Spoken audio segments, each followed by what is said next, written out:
नमस्कार सर्वांना. श्री स्वामी समर्थ. कसे आहात सर्व? आय होप सर्व स्वस्त असणार, मस्त असणार आणि आपला स्टडी करत असणार. तर आजचा आपला विषय प्रत्येक व्यक्तीसाठी आहे, ज्याला वाटतं माझं वय झालं आहे आणि आता मी अभ्यास करून काहीच उपयोग नाही, किंवा मग मी आता माझे स्वप्न पूर्ण नाही करू शकत. जर तुमच्याही मनात हा प्रश्न येत असेल तर हा व्हिडिओ शेवटपर्यंत नक्की पहा.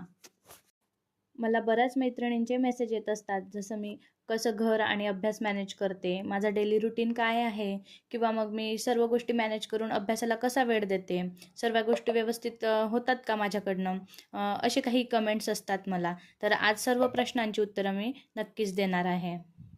सर्वात अगोदर मी एक गोष्ट क्लिअर करते.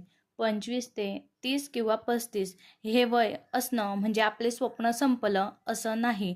कारण आपण स्वप्न बघण्याला वय नसतं, तसंच स्वप्न पूर्ण करायलाही वय नसतं. आपण एखादं स्वप्न बघायचं आणि ते स्वप्न पूर्ण करण्यासाठी अतोनात मेहनत करायची आणि ते मेहनत करून आपलं जे स्वप्न आहे ते पूर्ण करायचं असतं. यामध्येच आपण मधून माझं वय एवढं आहे, माझ्या घरामध्ये असं प्रॉब्लेम आहे, मी हे नाही करू शकत, हा सर्व विचार करण्यामध्येच आपला एवढा वेळ जातो की आपण जी काही करायचं आहे आपल्याला त्यालाच सुरुवात करत नाही आपण. आता माझ्याविषयी सांगायचं झालं तर मी एक हाऊसवाईफ आहे. एका मुलाची आई आहे, घर सांभाळते, जबाबदाऱ्या पूर्ण करते आणि त्याचबरोबर स्पर्धा परीक्षेची तयारी करते. हो, कधी-कधी वेळ खूप कमी मिळतो, कधी नाहीच मिळत, कधी अभ्यासात खंड पडतो, कधी खूप थकवा जाणवतो. पण एक गोष्ट मी कधीच सोडत नाही, माझ्या स्वप्नांवरचा विश्वास.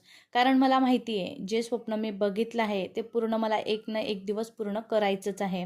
म्हणून जर रोज फक्त 2-3 तास प्रामाणिकपणे अभ्यास केला ना, तर हळूहळू प्रगती नक्की होते. स्वप्न पूर्ण करण्यासाठी योग्य वय लागत नाही. लागते ती जिद्द, सातत्य आणि स्वतःवरचा विश्वास. माझं डेली रुटीन सांगायचं झालं तर मी सकाळी 3:45 ते 4च्या दरम्यान उठत असते. उठल्यानंतर गरम पाणी घेते आणि त्यानंतर 4:15 ते 4:30ला अभ्यासाला बसते आणि 4:30 पासून कंटिन्यू 7 वाजेपर्यंत मी अभ्यास करत असते. सकाळच्या स्लॉटमध्ये माझा जवळजवळ 2.5 तास अभ्यास होतो. त्यानंतर मग मी 7 वाजेपासून ते 8-9 वाजेपर्यंत फ्रेश वगैरे होते. माझा जो काही एक्झरसाइज असतं ते करते आणि त्यानंतर स्वयंपाक वगैरे, श्रीमयची अंघोळ वगैरे, त्याला खाऊ-पिऊ घालणं, बाकी घरातली कामं सर्व करून नंतर त्याला झोपवते. मग श्रीमय जवळजवळ 12-12:30ला झोपूनच जातो.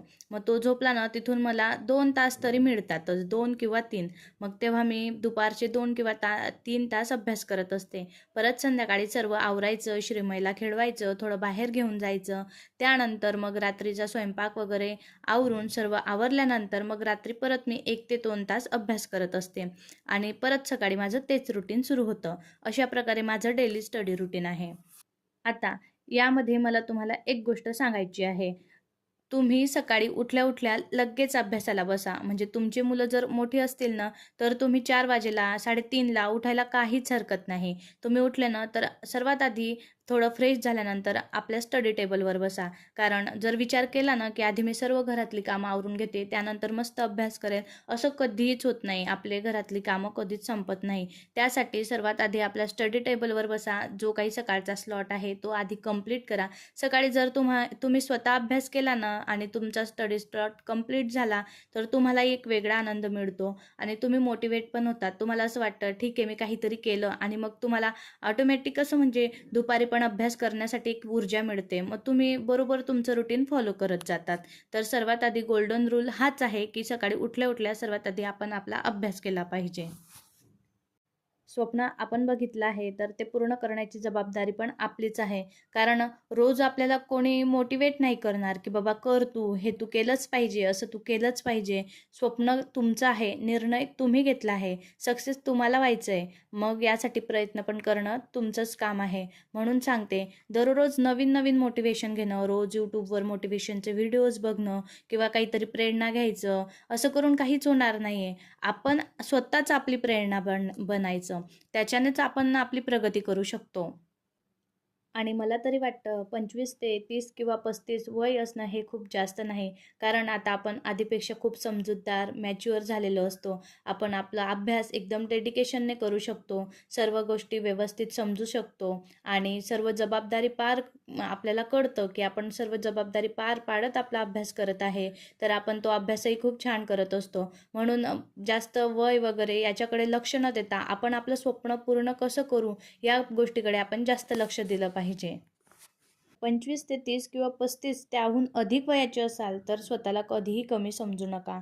आजची छोटी सुरुवात उद्याचं मोठं यश बनू शकते. मला तुम्हाला एक विचारायचं आहे. आपण सगळे मिळून 15 डेज स्टडी चॅलेंज करूया का? या 15 दिवसात रोज अभ्यास करायचा, आपलं टार्गेट पूर्ण करायचं आणि रोज एकमेकांना मोटिवेट करायचं. मी माझा रोजचा स्टडी अपडेट व्लॉग शेअर करेन आणि तुम्हीही कमेंटमध्ये तुमचा आजचा स्टडी टार्गेट आणि किती पूर्ण झाला ते नक्की लिहा. मला वाटतं एकटीने अभ्यास करण्यापेक्षा आपण सगळे मिळून अभ्यास केला तर कन्सिस्टन्सी टिकवणं खूप सोपं जाईल. तर मग आपण 15 डेज स्टडी टार्गेट करूया का? कमेंटमधून मला नक्की सांगा. आणि सुरुवातीला कोणते सब्जेक्ट आपण आधी घेतले पाहिजे तेही नक्की कमेंट करा. हा व्हिडिओ तुम्हाला थोडंसं मोटिवेशन देऊ शकला असेल तर लाईक करा, कमेंटमध्ये सांगा. मी पुन्हा सुरुवात करणार आहे आणि अशाच हाऊसवाईफ स्टडी ब्लॉग आणि तलाठी प्रिपरेशन जर्नीसाठी चॅनलला सबस्क्राईब करायला विसरू नका. धन्यवाद. पुन्हा भेटूया पुढच्या व्हिडिओमध्ये.